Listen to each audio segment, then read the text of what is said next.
All right, YouTube, how you doing? Welcome back to the channel. It is Sunday, December 15th. We have 7 games on today's NBA slate. Like we always do, I'm going to dive into each and every one of these games. I'll give you my prediction on the side. I'll give you my prediction on the total. We'll talk about any other plays like player props that we like within the game as well. But as always, guys, keep an eye down on the pinned comment for my final play so that I'm actually rolling with myself. In terms of yesterday, we had just one play. It was just a half unit.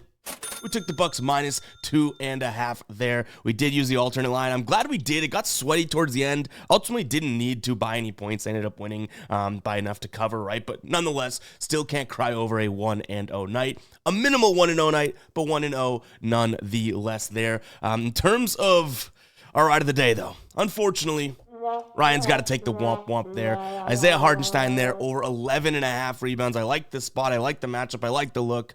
Hartenstein finishes with, I believe it was 8 rebounds. So unfortunately, the ride of the day, his streak comes to an end. If you guys don't know what the ride of the day is, it is simple. Just use that hashtag ride of the day or ROTD in the comments. Pick your favorite play, drop it in there with the hashtag. I jump on board with one person's play, give you a shout out in the next video, win or loss. I also shout you out over on my X as well as on the Guy Boston Sports site with the final play. So yeah, go ahead and use that hashtag ride of the day in there. If you win, we continue to ride with your plays. If you lose, you do got to face the womp up. And there's my X right there, by the way, too, F Guy Boston. So if you lose, you got to face the womp up like Ryan did. But Ryan had it cash 2 days ago anyway. So you know what?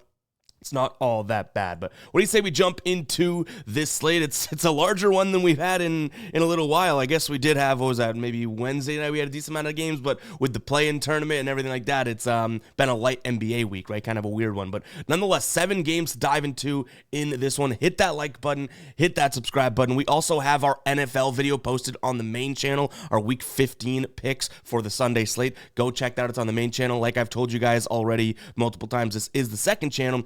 We're going to slowly start transitioning things over to the main channel, including some of these NBA videos next week. So FYI on that. But yeah, go check out our NFL video. Put that in the pinned comment for you guys to check it out. But yeah, enough rambling. Let's dive into game 1. We're looking at Indiana taking on the Pelicans here. Indiana 6.5 point favorites. The total sitting at 229.5. This is a Pelicans team that has just been, terrible, right? Due to injuries, but then even when they get healthy, they haven't looked all that great. They've been a little bit better against the number, though, in their recent games. So they're 1-9 straight up in their last 10, which is just puke out loud. Puke out loud. Does that even make sense?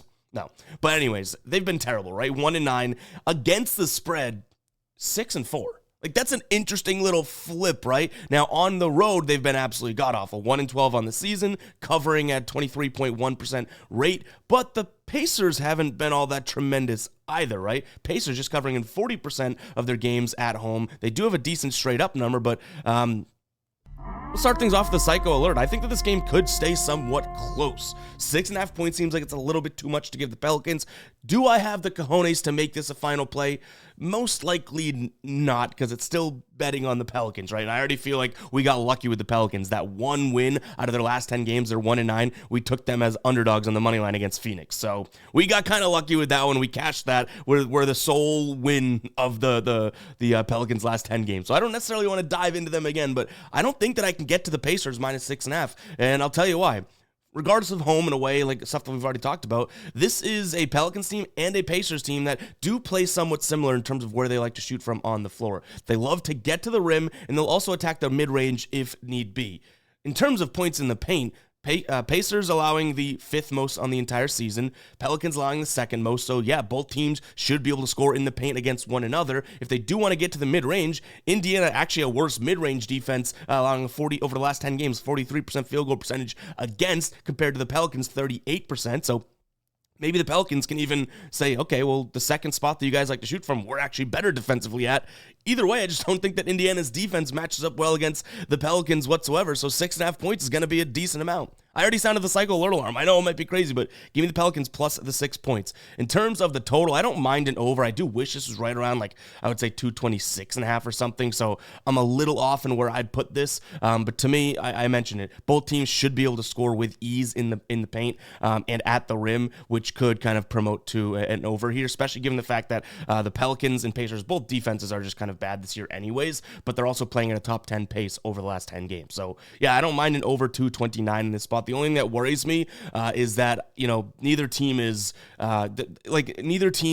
all that incredible offensively, Like I mentioned, the defense is being bad and whatnot, but we've seen both teams struggle offensively this year too, which when you're taking an over, that's not exactly what you want. From a player prop perspective, I punted around a couple ideas. Don't think I ultimately land up on any. It's going to be either Pascal Siakam or Benedict Mathurin over in points. Those are the two guys that are going to get to the rim, get to the paint, and that's where it should be easy for the Pacers to score. So yeah, that's what I kicked around here, but I don't know if I get we've taken them before, right? And it would have to be in some sort of same game parlay where we knock their numbers down, which that I don't mind, because Siakam's over 19.5. Don't love that. We've seen these teams match up this year. He's yet to hit it. And then Mathurin's at 17.5. Both of those still just a tad too high for me to feel comfortable with. So maybe we look at them as like a 15 plus each in a same game parlay, put them together. Keep an eye on the final plays. That's what I might do, but overall, yeah, keep an eye on the final plays to see what we end up rolling with. Next up, we have Orlando taking on New York, and obviously, if you don't know, Franz Wagner and Paolo Banchero out in this one. Gary Harris listed as questionable in the Jonathan Isaac game time decision. No major injuries that are new on the Knicks side of things.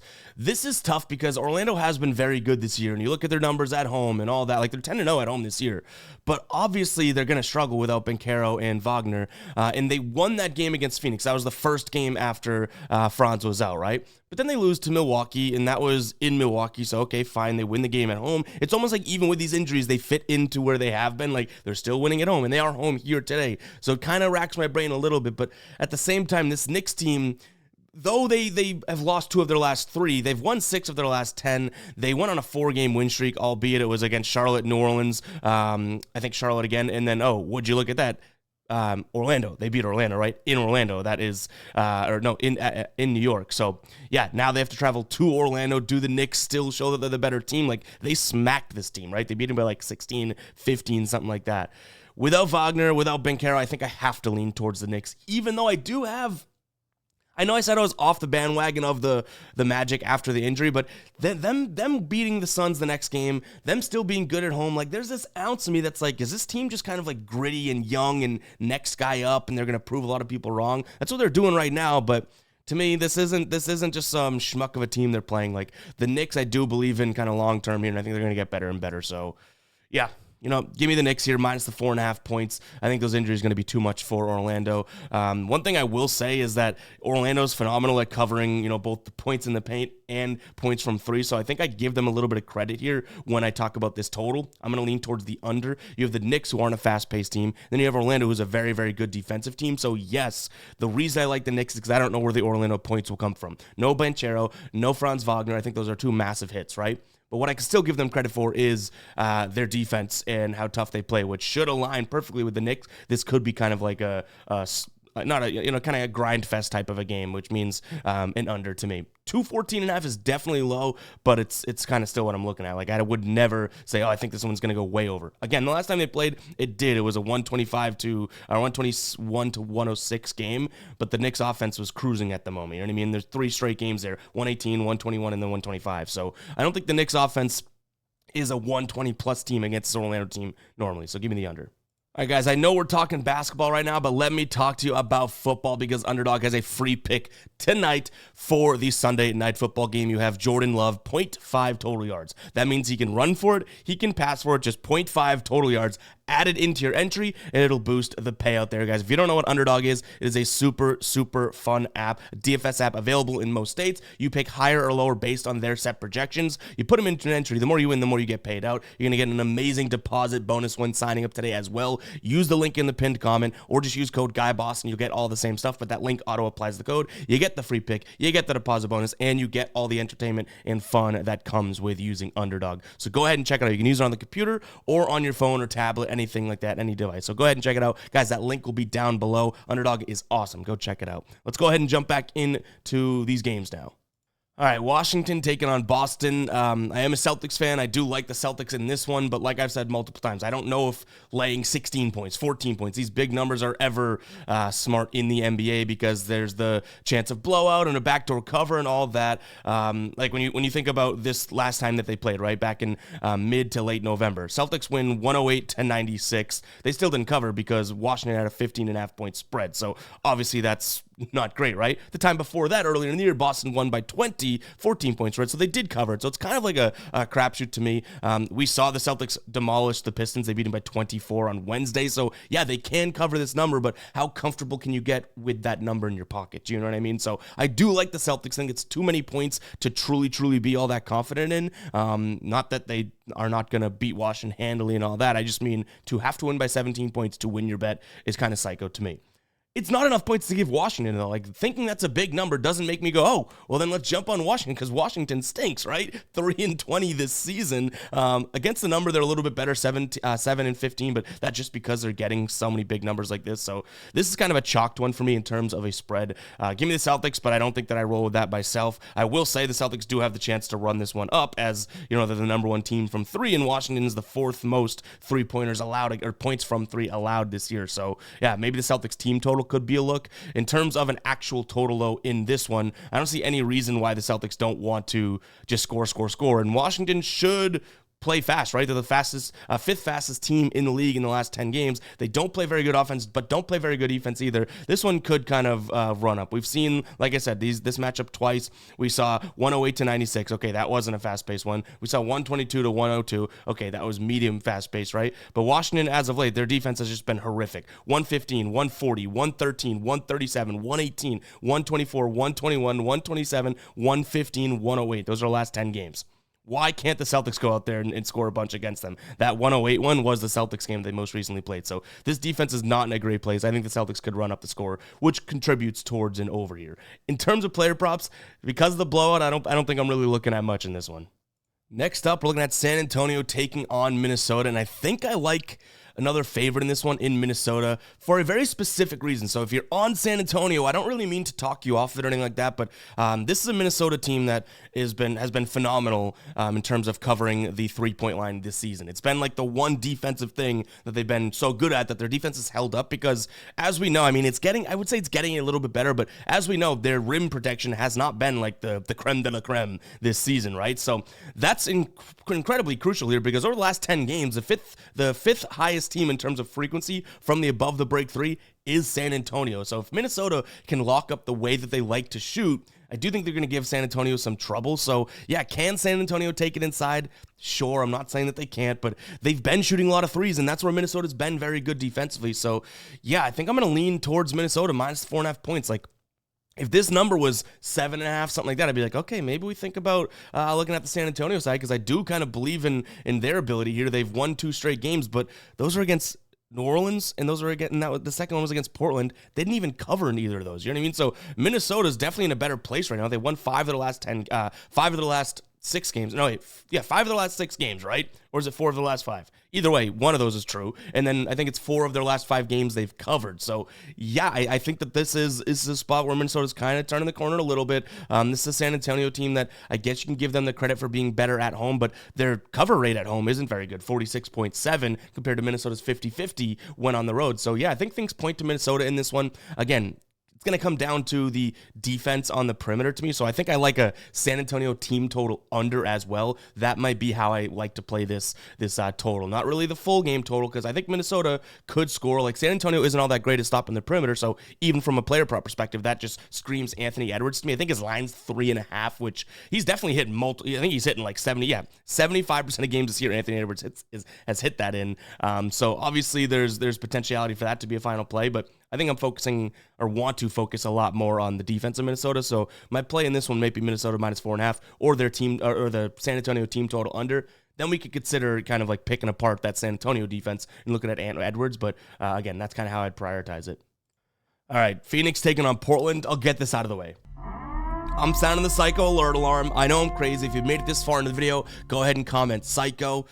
See if you can spell it correctly. That's a tough word to spell without looking anything up. See if you give your best effort if you can spell psycho correctly. But yes, I do like Portland in this spot, plus 10.5 points.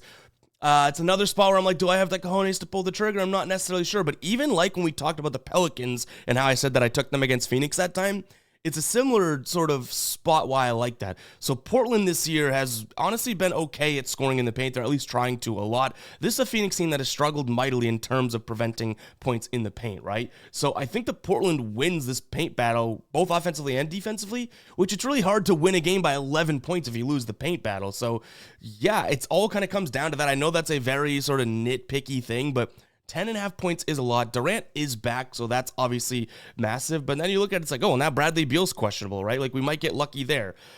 The only thing that can keep me off of this, and we're speaking of injuries now, I'm talking about the paint battle, both offensively, defensively. DeAndre Ayton is doubtful in this one. I don't actually might be listed as out on some sites as well. That's obviously huge, right? When we're talking about paint, that is the paint. This is his old team he's playing against. So, like I said, I don't know if I have the cojones to pull trigger on this one.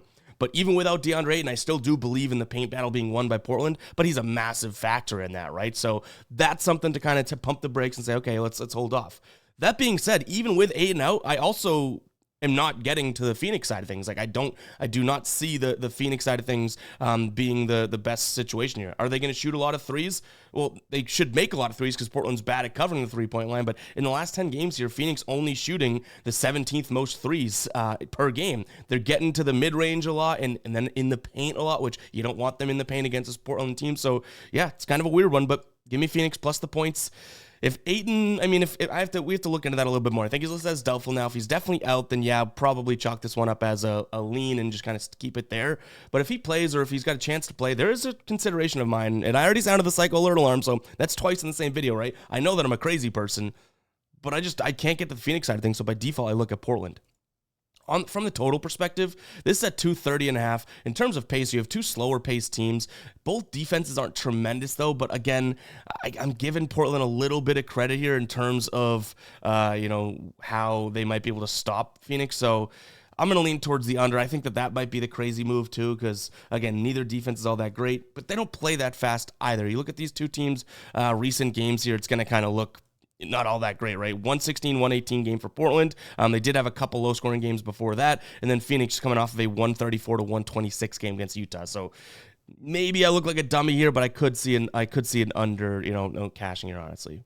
In terms of a player prop, a spot that I do like is going to be Devin Booker over 2.5 3-pointers made. You're getting plus money on that right now over on FD plus 105. He hasn't hit this against Portland in 5 games, one of those being this season. In that game, he took 10 attempts. He shot 20% from 3. So the attempts were there, and that's kind of what we're banking on here. If that paint gets clogged and all that, who are you going to look to, right? The guy that's going to be shooting a lot of threes or shoot the most amount of threes on this Phoenix team, which is D-Book. So over 2.5 threes is going to be a spot I like here. Maybe we just sprinkle on that for the plus money. But yeah, I think that the perimeter is going to be where Phoenix needs to focus on, and who better to focus on than Booker, right? Warriors taking on Dallas. All right, this game is just totally didn't come down to injuries. Andrew Wiggins, Steph Curry, and also, I want to say, did we see Draymond Green potentially on the injury report? Maybe not, but so those two guys in particular, Steph and Andrew Wiggins, both in the injury report. That's obviously massive to keep an eye on. If they play, I don't mind taking Golden State at home plus the 3 points. But that being said, doesn't that line tell you that they might not be playing? So if they don't play, I flip right to Dallas. I think that's the difference maker in this one, obviously, right? So yeah, if Steph doesn't play, if Wiggins doesn't play, give me Dallas minus the 3 points. I think that seems like a no-brainer to some degree. If they do play, then I'll pocket those 3 points and say, hey, let's have a close game, and we have the football terminology, but we have the field goal at the end of the game, right? Those 3 points. From a total perspective, I believe in both of these defenses. I've said that multiple times with, big games from these two teams, but then also with these two teams in particular. I think back in mid-November, about a month ago they played, and I liked the under. It was a 120-117 game. Golden State won. So I still do like the under again. I think that both these teams' defenses are kind of overlooked, especially Dallas's. Like, Dallas has been covering the perimeter really, really well, and then Golden State's paint defense has been really, really great as well. So it's like, yeah, I just don't think they're getting the credit that they deserve because of how the flashy names and whatnot. I know people know they're good defenses. I'm not saying they're talked about like they're poor, but 230 right now, I think this is an under type of game. Last time they played, it was a 237 finish. So give me a little bit more defense in this one, and we walk away okay. Player prop wise, we might add something in this game, so keep an eye on the pinned comment, and it'll take you to the Guy Boston Sports site where I give a little write-up for something that I add if we do add, because I want to give you guys my reasoning and rationale. We'll do that in the blog post. Right now, there's too many injuries for me to kind of confidently want to dive into a player prop or something like that. So, yeah, we could look to add something here, but just give me Golden State, barring injuries, and the under as of right now. All right, just to note here, this line, the total has moved up to 234.5, even just since recording. So we see 232 in this Lakers and Memphis game. It's actually 234.5. The spread's still bouncing around 4 and 4.5, but yeah, this thing's moving all over the place. Looking into the injuries, it's most likely due to the fact that LeBron could be back. He's listed as game time decision, as well as Anthony Davis, also listed as a game time decision. When these two teams last played, it was November 13th. Lakers won 125 to 123, but that was a Memphis cover. They were 7.5-point dogs. Earlier in the year, Memphis took it to them. We were on Memphis in that one, right? -4. They won 131 to 114. I like this spot for maybe a Memphis team total over. They're playing with good pace, and they love to shoot sort of in the paint at the rim, and that's where the Lakers do struggle defensively. So right off the rip, I look at Memphis team total over. I start to consider, I don't mind the idea of, Memphis covering this game, but the Lakers are at home, and that is when you want to take the Lakers this year. In fact, both of these teams are kind of home and away, two different ball clubs, right? Memphis 6-5 on the road, 12-3 at home. Lakers 8-3 at home, which they're home here, and just 5-9 on the road. I will say though, from a cover perspective, Memphis 63.6% cover rate on the road. So yeah, I think that's the kind of final straw. Like that's the one that I'm gonna trust here. So I like Memphis, but I could totally see the Lakers making a game of this. That's why I kind of lean towards Memphis team total over more than anything else. Right now you can get over, let's see what we got here. Over 117.5. That is definitely high, but this is not a very good Lakers defense. The last couple games, they've looked okay. Minnesota they only scored 97 points. Then Portland only scored 98, but before that it was 134, 109, 104. Like they've had a couple higher scoring games, and again, Memphis should be able to get to the rim here in this one and score not with ease, but score pretty damn well. They scored 131 last time they played, and then 123. You get to 120, we're looking good here. So yes, I wish that line was like 114.5, but right now we're looking more at 117.5. I still don't mind it. I think that's how I would play it. I'll lean towards the over as well, because here I am ragging on the Lakers sort of defense and whatnot. Memphis is a very efficient defense, but the Lakers still should be able to score somewhat on them. I just talked about the scores that we've seen from these two teams in the past, so I'll still lean towards the over. I liked it better at 232.5. Obviously, now it's 234.5. That's a whole bucket. So yeah, to me, it's probably a Memphis team total or nothing in this one. Just due to the fact that, again, I like Memphis. I don't mind that -4. But I could see the Lakers playing well too, so let's just run up the score and Memphis score the ball, and then we're looking good. Player props, probably a peek at Ja Morant or anyone that likes to score in the paint here for Memphis. You want to look at Ja Morant, you want to look at JJJ, that could be the case as well. But guys, that's going to wrap it up for today's show. Hope you guys did enjoy. You know what to do if you did. Go ahead and hit that like button, hit that subscribe button. Go check out the NFL picks video over on the main channel. Very, very excited to put all that BS, hopefully, in the past and start moving forward on the channel that we work so hard to get to 100,000 subscribers, right? So very, very happy about that. Very thankful for you guys for supporting this channel. This channel's not going anywhere. We're just going to kind of figure out what to do with the content here, because maybe stuff that's more fun or doesn't necessarily fit the normal scheduled programming comes over here for kind of like a fun dump type of thing. So we'll see. But guys, that is going to wrap it up. If you guys did enjoy, we'll catch you guys in the next one, right? Peace out.